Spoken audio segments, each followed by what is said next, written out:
వికారాబాద్ జిల్లా పరిగి మండలం రంగాపూర్ గ్రామంలో ఎన్నికల్లో ముందు రాజులకే ఇచ్చిన మాట ప్రకారం ప్రభుత్వ భూమి 1 ఎకరం కేటాయించి 1 కోటి రూపాయలతో పరిగి నియోజకవర్గ ముదిరాజ్ సమన్వయ సంఘం భవనం ఏర్పాటు కొరకై ముఖ్య అతిథిగా పాల్గొని శంకుస్థాపన చేసిన Parigi MLA doctor T Rammohan Reddy. ఈ కార్యక్రమంలో ముదిరాజ్ సంఘం అధ్యక్షులు రామస్వామి, సంఘం నాయకులు హనుమంతు ముదిరాజ్, డాక్టర్ జగన్మోహన్, జిల్లా ఉద్యోగుల సంఘం అధ్యక్షులు కొత్తపేట రామకృష్ణ, ఏఎంసీ చైర్మన్ భూమన్నగారి పరశురాం రెడ్డి, ఆంజనేయులు, మాజీ వైఎస్ ఎంపీపీ సత్యనారాయణ, ముదిరాజ్ సంఘం సభ్యులు, ఆయా శాఖ అధికారులు పాల్గొన్నారు. కలెక్టర్ గారికి మరి ఎంఆర్ఓ గారు 3 ఎకరాలు ఫిజిబిలిటీ ఉంది అని మనకు తెలియజేస్తే ఇప్పుడు 1 ఎకరా మాత్రము అలాట్మెంట్ ఇవ్వడం జరిగింది. సో ఆ సందర్భంగా గౌరవ శాసనసభ్యులు గారు కోరుతా ఉన్నాం, తప్పకుండా మీరు మాకు చెప్పలేని విధంగా మాకు సహాయం చేశారు, మా యొక్క కులాన్ని గుర్తించారు.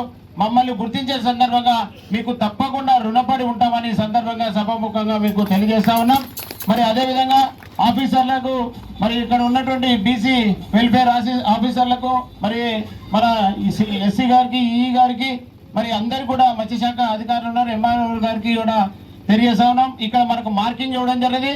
అసలు గౌరవ శాసనసభ్యులు గారు ఎవరైనా సరే భూమి ఇస్తారు, మరి అంతకే ఊరుకుంటారు. మరి ఈరోజు మన శాసనసభ్యులు గారు భూమి ఇవ్వడంతో పాటు భవన నిర్మాణానికి శంకుస్థాపన చేయడం అనేది చాలా గొప్ప విషయం. దాన్ని గుర్తించవలసిందిగా మీ అందరికీ విజ్ఞప్తి చేస్తా ఉన్నా. అంటే మనం ఎన్ని రోజులు ఉంటే అన్ని రోజులు మన రామ్మోహన్ గారికి తప్పకుండా అండగా ఉండాల్సిన అవసరం ఉందని ఈ సందర్భంగా మీ అందరికీ తెలియజేస్తా ఉన్నా. మరి మినిమము తప్పకుండా ఎమ్మెల్యే గారి నిధుల నుంచి 50 లక్షల రూపాయలతోటి మనకు మరి ఇస్తామని చెప్పినాను. తప్పకుండా ఈరోజు ప్రకటించాల్సిందిగా మరి మన రామ్మోహన్ గారికి తెలియజేస్తా ఉన్నాం. అదేవిధంగా ఇంకా వీలైన డబ్బులు ఇంకా మీదే ఉంటే మరి ఇక పైన ఏదైతే మంత్రివర్గంలో ఉన్నటువంటి శ్రీహరి గారు ఉన్నారో వారితో కూడా మాట్లాడి మరి చేయిస్తానని చెప్పడం జరిగింది. ఎంత వీలైతే అంత చేస్తామని చెప్పిన సందర్భంగా మీరు మా కోరికను నెరవేర్చినందువల్ల ప్రత్యేకంగా ముదిరాజ్ సంఘం తరఫు మీకు ప్రత్యేకంగా మరొకసారి మీకు ధన్యవాదాలు తెలియజేస్తా ఉన్నాం.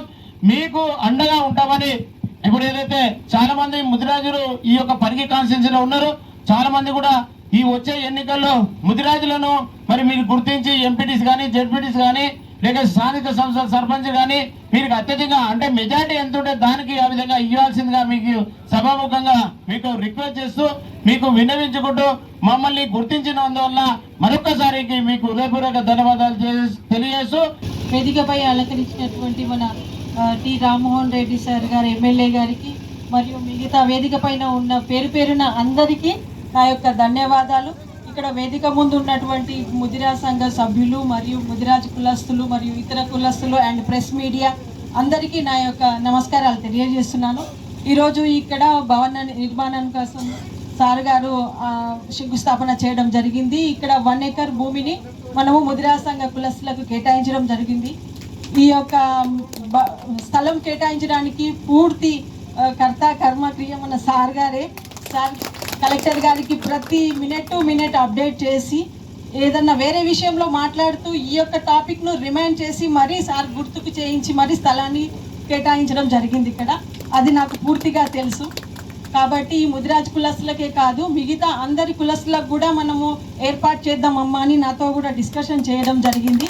సో దట్ మీరు ఎవ్వరూ నర్వస్ కాకుండా మిగతా కులస్తులు కూడా వారి యొక్క కుల సంఘాలకి భవనాలు కేటాయిస్తారు మన సార్ అని అది డ్యామ్ షూర్ 100% అది జరుగుతుందని నేను మీకు తెలియజేస్తూ థ్యాంక్స్ టు ఆల్. హనుమంత్ అంటే నేను రాముని అంటే ఆయన హనుమంతు తెలుసు కదా. కాబట్టి ఆయన ఒక కోరిక కోరిండు. ఏం కోరిక కోరిండంటే ఒక 50 లక్షలు పెట్టి ఒక ముదిరాజ్ భవన్ కట్టియాలని చెప్పిండు. నాకైతే అంతకంటే నేను ఎక్కువనే ఇవ్వాలన్నది. కాబట్టి తప్పకుండా మంచి ఆహ్లాదకరమైనటువంటి వాతావరణం. అసలు మనం పరిగిలో ఉన్నామా లేకపోతే ఊటీ కానీ లేకపోతే కాశ్మీర్ కానీ ఎక్కడికైనా వచ్చినామా అని చెప్పి చాలా మంది ఇక్కడికి వచ్చిన వాళ్ళంతా అప్పటి నుంచి పరేషాన్ అవుతున్నారు. ఎక్కడ ఉన్నాం మనం, ఏడుకు వచ్చినాం, ఇది మన పరిగేనా కాదా అని చెప్పి చాలా మంది అక్కడిక్కడ చూస్తూ ఉన్నారు. ఒక దిక్కు చూస్తేనేమో మొత్తం కూడా మనకు ఏంది విండ్ మిల్స్ నడుస్తున్నాయి మన దగ్గర, విండ్ పవర్ తయారైతుంది ఇక్కడనే వెనుకనే మన దగ్గర.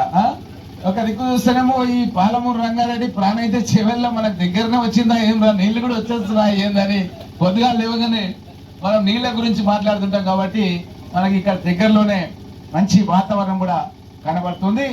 తప్పకుండా నేను గత శాసన అప్పుడు 14లో ఎమ్మెల్యే ఉన్నప్పుడు మాట్లాడిన బీసీ డి గ్రూప్ నుంచి బీసీ ఏ గ్రూప్ కు ఇదే మాట చెప్పిన శాసనసభలో. మా పరిగి నియోజకవర్గంలో చాలా మంది ముదిరాజ్ కుటుంబాలు ఉన్నాయి. వాళ్ళు కొంతమంది చేపల పెంపకం వృత్తి పైన ఆధారపడి ఉన్నారు, కొంతమంది పండ్లు అమ్ముతున్నారు, పూలు అమ్ముతున్నారు. ఇప్పుడు మా అంజనేయులు గారు చెప్పిన అట్లనే సేమ్ మాట, అదే మాట నేను అసెంబ్లీలో చెప్పిన అన్న విషయాన్ని కూడా తెలియజేసిన. అప్పుడు శాసనసభలో సీఎం గారు టీవీ చూస్తున్నాడు. అప్పుడు సీఎం అంటే ఈ సీఎం కాదు, కేసీఆర్ రూమ్ లో కూర్చొని ఆయన రూమ్ లో టీవీ చూస్తున్నాడు.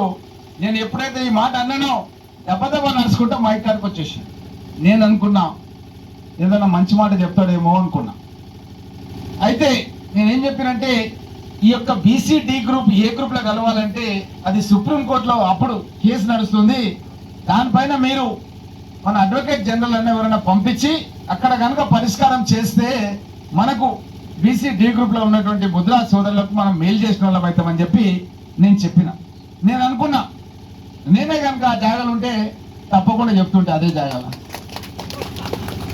తప్పకుండా అడ్వకేట్ జనరల్ పంపిస్తా ఢిల్లీకి. బీసీ డి గ్రూప్ లో ముద్రా సోదరులను తప్పకుండా మేము అవకాశం కల్పిస్తాం, వాళ్ళకు రిజర్వేషన్లు ఇస్తాం అన్న మాట చెప్తారేమో అని నేను ఎదురు చూస్తున్నా. కానీ ఆయన చెప్పింది ఏంటంటే రామ్మోహన్ రెడ్డి చేపల పెంపకం మీద మాట్లాడమంటే రాజకీయం మాట్లాడుతున్నాను అని చెప్పిండు. ఆయన మాట్లాడిన మాట ఇది అసెంబ్లీలో. నేను కాంగ్రెస్ పార్టీ రాజకీయ పార్టీ నుంచి నేను ఎమ్మెల్యేగా ఉన్నా. నన్ను గెలిపించిన వాళ్ళు ముదిరా సోదరులు మీరు. మీ గురించి మాట్లాడడం రాజకీయం అవుతుందా లేకపోతే ఇంకోటి అవుతుందా అన్నది మీరు ఆలోచన చెయ్యాలి.